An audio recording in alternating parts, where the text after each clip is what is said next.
Njoni tumwabudu Bwana.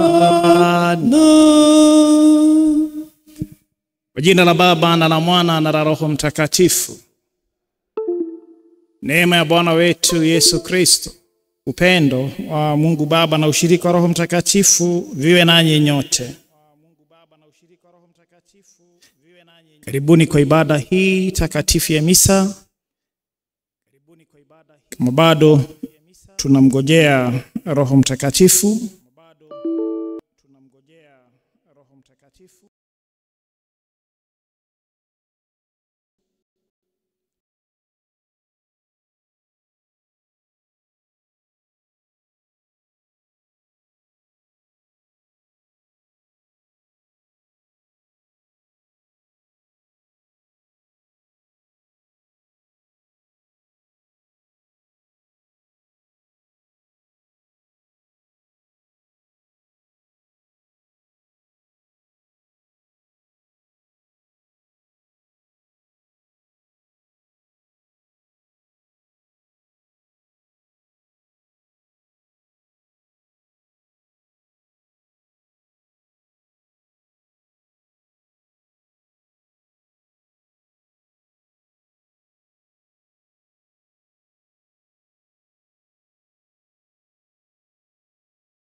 nanyi ndugu zangu, kwani nimekosa mno kwa mawazo, kwa maneno, kwa vitendo na kwa kutotimiza wajibu.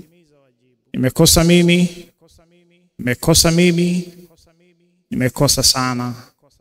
Ndio maana namuomba Maria mwenye heri, Bikira daima, malaika na watakatifu wote, nanyi ndugu zangu, niombeeni kwa Bwana Mungu wetu. Mungu Mwenyezi atuhurumie, atusamehe dhambi zetu na tufikishe kwenye uzima wa milele. Bwana utuhurumie. Kristo utuhurumie. Bwana utuhurumie. Tuombe. Mungu, ulitufungulia njia ya uzima wa milele kwa kutukuzwa kwa Kristo mwanao na kuangaza kwa Roho Mtakatifu. Tunakuomba utujalie ili kwa ushiriki vipaji vikubwa namna hii, uchaji wetu uongezeke na tuongezwe kwenye imani kubwa zaidi kwa njia ya Bwana wetu Yesu Kristo mwanao, anayeishi na kutawala nawe katika umoja wa Roho Mtakatifu, Mungu daima na milele. Amina.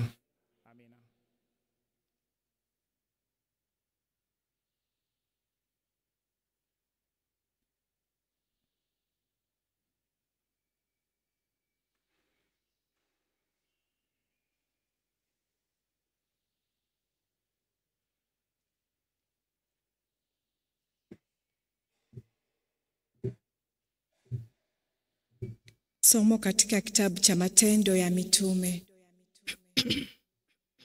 Siku zile, Mfalme Agripa na Bernisi walifika Kaisaria ili kuamkia Festo.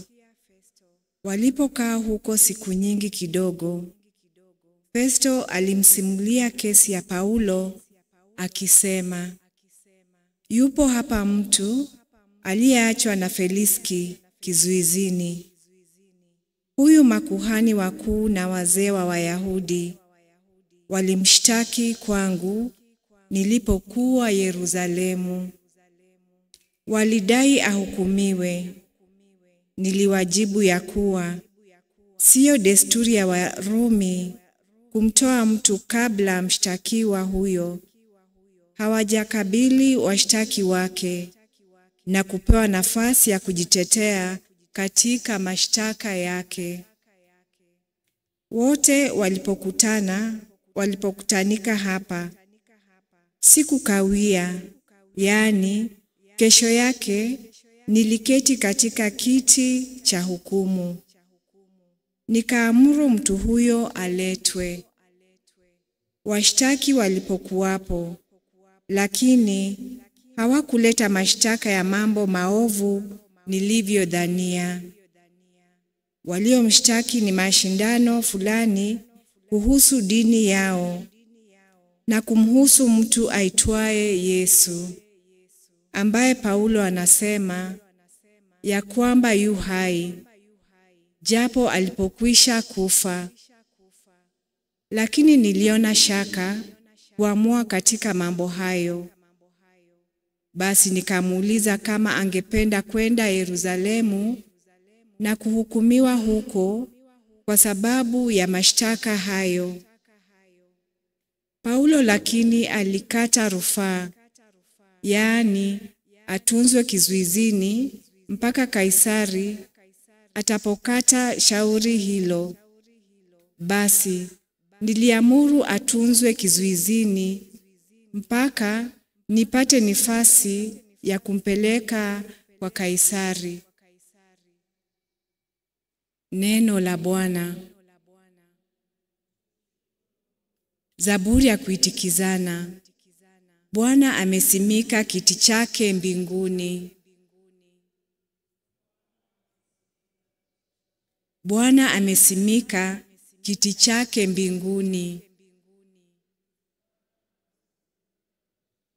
Umsifu Bwana, roho yangu, na yote aliyomo ndani yangu yalisifu jina lake takatifu.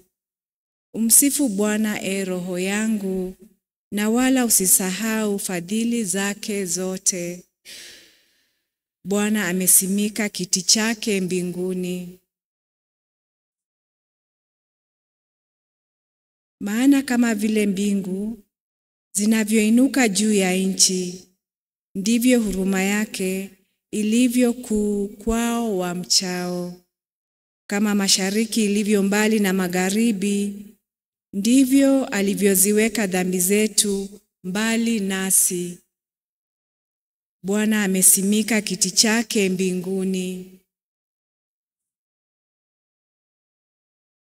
Bwana amesimika kiti chake mbinguni, utawala wake unavifikia vitu vyote.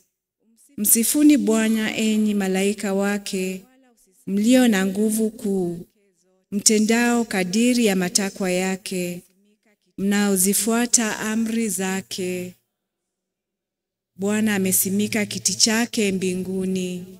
Bwana amesimika kiti chake mbinguni. Shangilio. Haleluya, tuimbe haleluya. Haleluya, tuimbe haleluya.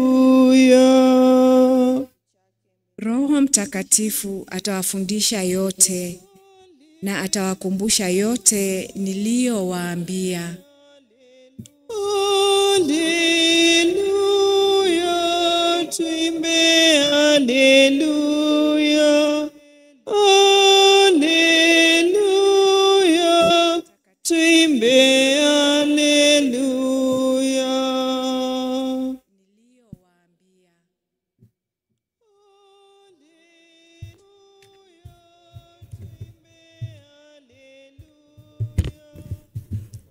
Bwana awe nanyi. Somo la Injili takatifu ilivyoandikwa na Yohane. Tukufu kwako e Bwana. Yohane sura ya 21 mstari wa 15 hadi 19. Wakati yule Yesu aliwatokea wafuasi wake na walipokwisha kula, alimuuliza Simoni Petro, Simoni mwana wa Yohane, wanipenda kuliko hawa? Kamjibu, ndio Bwana, wajua kuwa nakupenda. Yesu akamwambia, tunza wana kondoo wangu. Kamuuliza mara ya pili, Simoni mwana wa Yohane, wanipenda?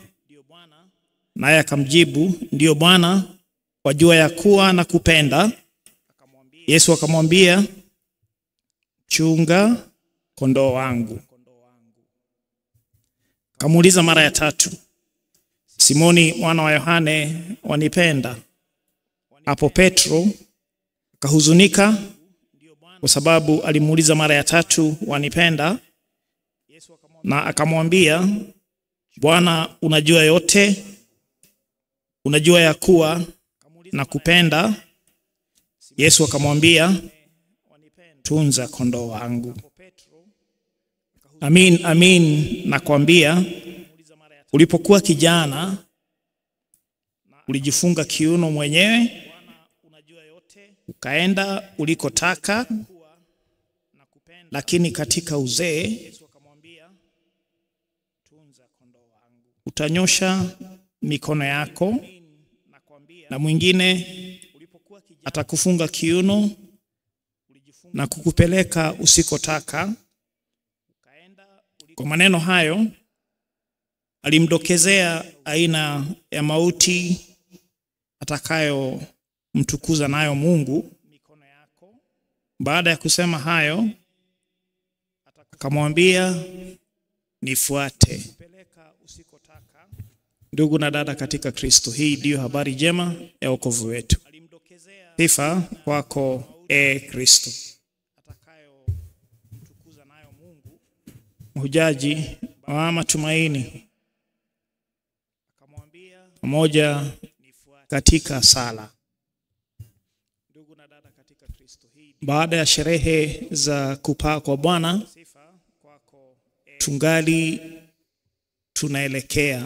tunaelekeza macho yetu na mawazo yetu mbinguni, na Zaburi imetukumbusha Kristo ameketi kwenye kiti cha kuume kwa Baba, anatawala, na kutoka pale tunatarajia ifikapo siku ya Jumapili atatutumia wingi wa Roho Mtakatifu. Huyo Roho Mtakatifu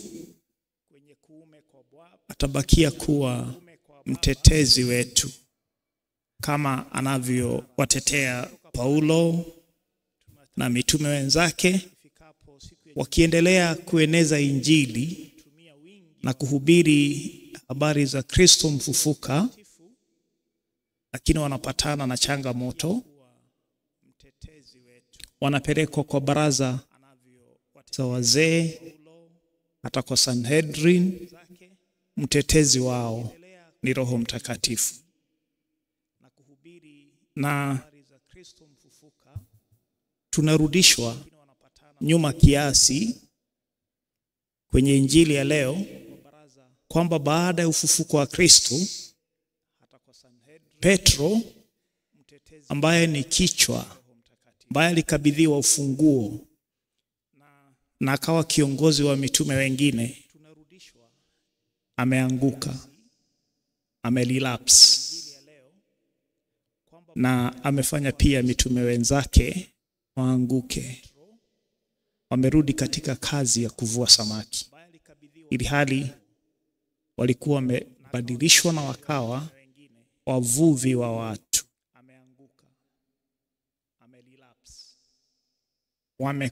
Wamedhihirisha kwamba bado wana utu, wanahitaji msaada wa Mungu. Kuna mtu mmoja alisema, ni kweli watu huanguka, na unaweza anguka hata mara 7, kiashiria labda ni kama mara moja kwa siku, na tuna siku 7, lakini unaweza simama mara 8 na bado umesimama. Yesu akawatokea hawa mitume na ana confront ama anamuuliza maswali huyu Petro, na ni maswali magumu. Mara 3 anamuuliza, kweli Petro wanipenda? Mara ya kwanza akasema nakupenda, kaambiwa tunza wana kondoo wangu. Mara ya pili, unanipenda kweli Petro? Akasema ndio Bwana, wajua nakupenda. Kaambiwa chunga kondoo wangu. Na mara ya tatu pia, ingawaje Petro alihuzunika, kaambiwa pia tunza hawa kondoo. Swali ni kwamba wanipenda? Upendo ambao Kristo anazungumzia hapa si upendo ambao ni wa emotions ama feelings. Si upendo wa maneno, ni upendo wa kuonyesha kwa matendo. Not a question of emotions, but commitment. Wana theolojia husema kiini cha Yesu kuuliza Petro mara tatu ni kwamba nakumbuka alikuwa amemkana mara tatu, na sasa namuuliza mara tatu ili yale mara tatu alimkana yabadilishwe yawe ndio sasa. Na pia Kristo anataka kutuonyesha upendo wake kwetu haukomi. Hata kama tuna ubinadamu, huenda tutaanguka kama Petro, angali anatupenda na anataka kututumia katika unyonge wetu. Hata sisi tumekalia kwenye viti vya mitume, na kama upendo unaashiria kwamba lazima tuonyeshe kwa matendo. Sisi kama jamii ya divine mercy, huruma ya Mungu, kama kweli tunampenda Kristo na tunawaza kila mahala vile alijitolea paka msalabani. Hata tukiangalia picha ya divine mercy, tukitazama kwamba alidungwa kwa mkuki, damu ikatoka na maji. Hiyo damu inatushughulikia, inatulinda, inatukinga. Maji hayo tumebatizwa kwayo, tumekuwa wana wa Mungu. Na tunasema mara kwa mara, Jesus, I trust in you. Bwana, ninakutegemea. Huyu Kristo ambaye tunamtegemea, na tuuliza kama kweli tunampenda. Kama kweli tunampenda kwa matendo, kama vile alisema mara kwa mara, tunafaa kuonyesha upendo huo na matumaini yale. Hata kama tunasali Divine Mercy Chaplet na sala zingine, kama wiki hii tunaomba ujio wa Roho Mtakatifu, mpaka tuna seminars na misa kila siku. Cha muhimu ni kuendelea kuonyesha kwa matendo. Jesus often said, take care of my flock, the most vulnerable, wale ambao ni wagonjwa, strangers, wale ambao wana changamoto.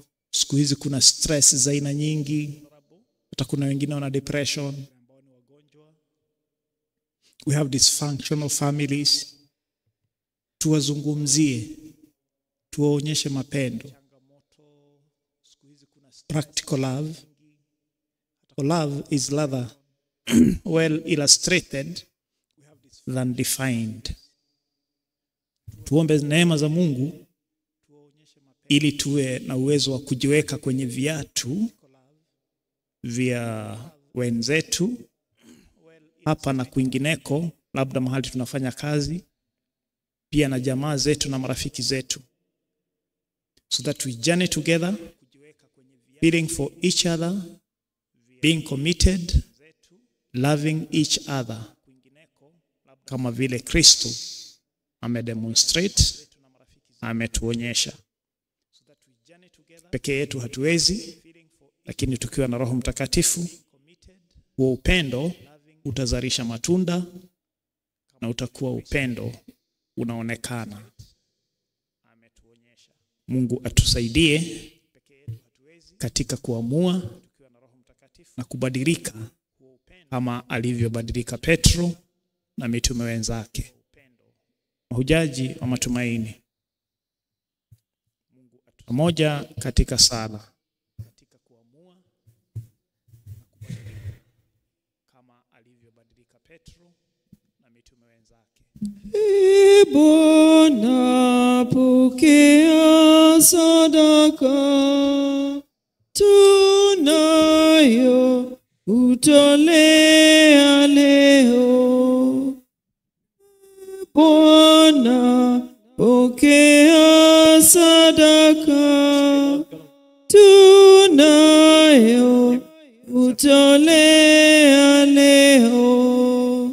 Mkate na divai Baba upokee, ni mazao yetu Baba upokee. Bwana, pokea sadaka tunayo utolea leo. Zigeuze mwili Baba upokee, na damu ya Yesu Baba upokee. Bwana, pokea sadaka tunayo utolea leo. Sarini ili sadaka hii yetu ikubarike na Mungu Baba Mwenyezi.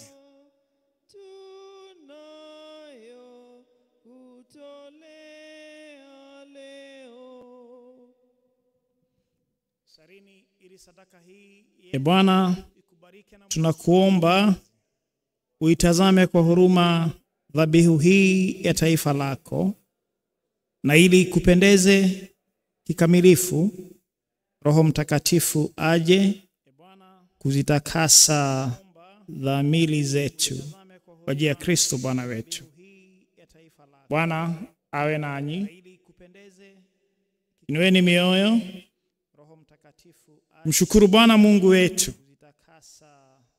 Kweli ni vema na haki, tendo la kufaa na la kuleta wokovu, kukutukuza kila wakati Bwana, lakini hasa wakati huu kutangaza utukufu wako, kwa kuwa Kristo Pasaka wetu ametolewa sadaka.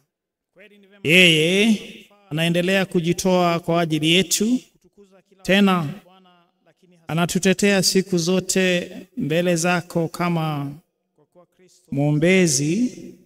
Ndiye aliyetolewa sadaka, wala hafi tena, bali yu hai daima, yeye aliyeuawa.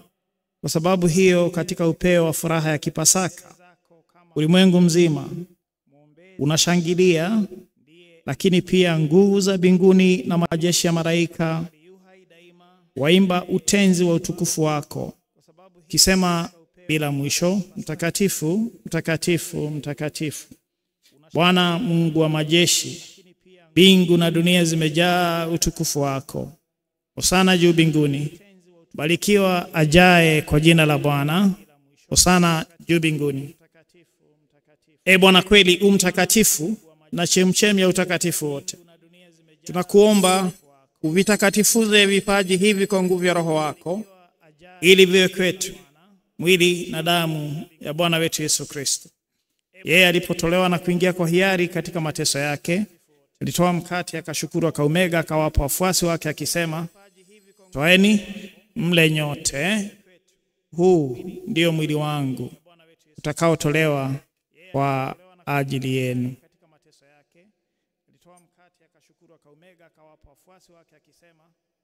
Toeni mle nyote, huu ndio mwili wangu utakaotolewa kwa ajili yenu. Vivyo hivyo baada ya kula, kikitoa kikombe na kushukuru tena, aliwapa wafuasi wake akisema, "Twaeni mnywe nyote, hiki ndicho kikombe cha damu yangu, damu ya agano jipya na la milele itakayomwagika kwa ajili yenu na kwa ajili ya wengi kwa maondoleo ya dhambi. Fanyeni hivi kwa ukumbusho wangu." Twaeni mnywe nyote, hiki ndicho kikombe cha damu yangu, damu ya agano jipya na la milele itakayomwagika kwa ajili yenu na kwa ajili ya wengi kwa maondoleo ya dhambi. Fanyeni hivi kwa ukumbusho wangu. Fumbo la imani. E Mwokozi wa ulimwengu, tuokoe. Wewe uliyetukomboa kwa msalaba na ufufuko wako. Kwa hiyo Bwana, tunapoadhimisha ukumbusho wa kifo na ufufuko wake mwanao, tunakutolea mkate wa uzima na kikombe cha wokovu. Tunakushukuru kwa kuwa umetustahirisha kusimama mbele yako na kutumikia. Pia tunakusihi kwa unyenyekevu, ili kwa kushiriki mwili na damu ya Kristo, kusanywe na Roho Mtakatifu, tupate kuwa jamaa moja. E Bwana, ulikumbuke kanisa lako lililoenea popote duniani, ulikamilishe katika mapendo pamoja na Baba Mtakatifu wetu Leo wa 14, Filipo askofu wetu mkuu,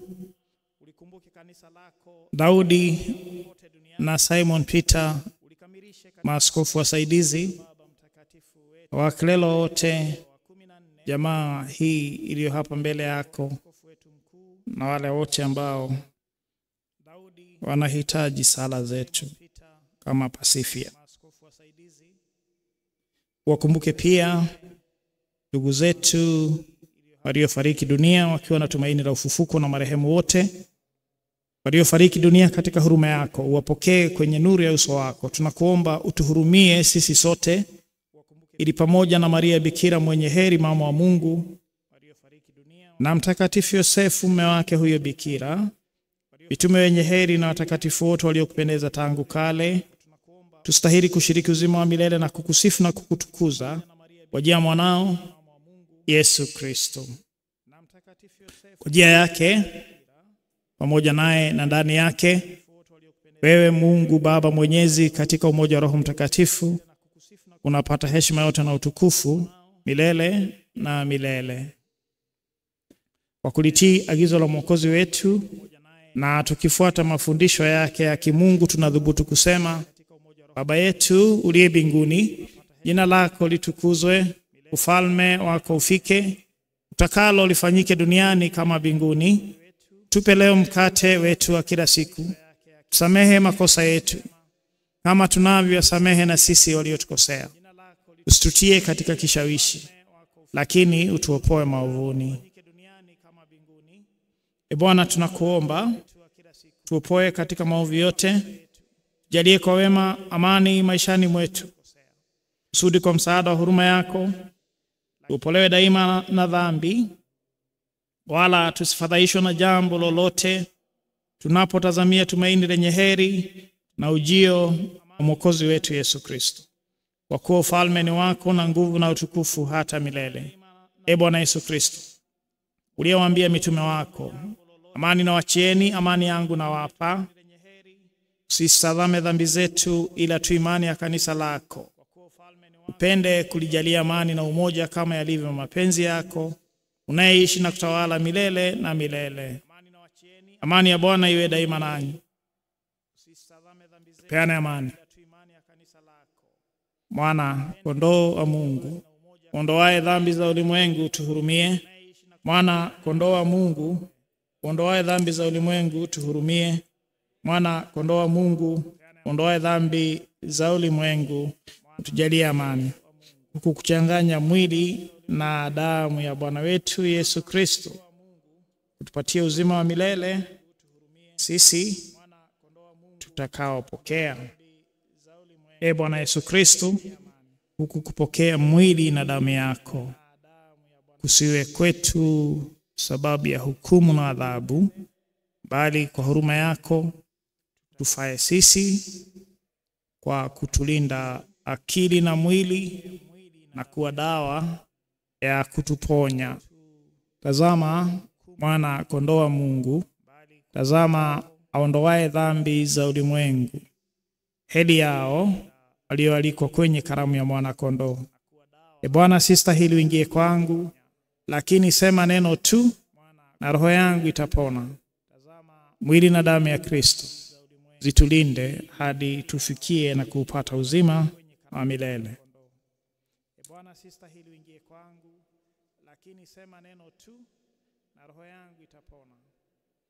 Mwili na damu ya Kristo zitulinde hadi tufikie na kupata uzima wa milele.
Bwana asema, Roho wa ukweli atakapokuja taongoza katika ukweli wote.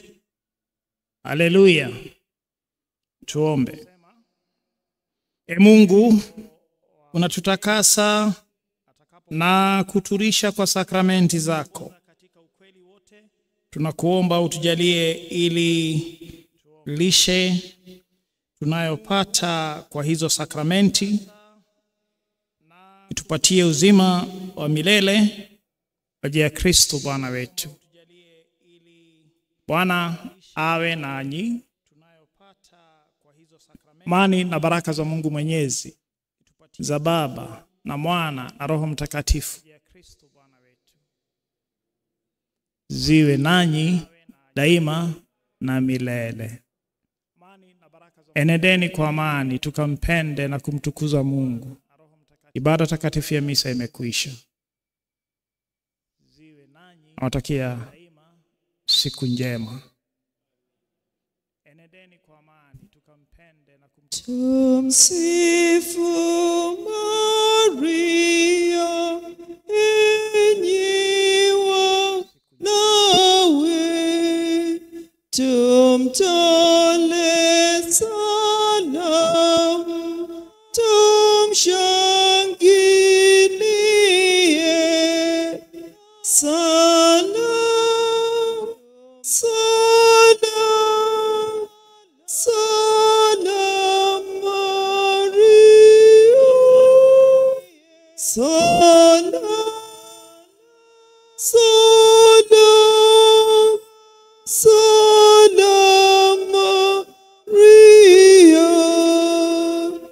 Nyota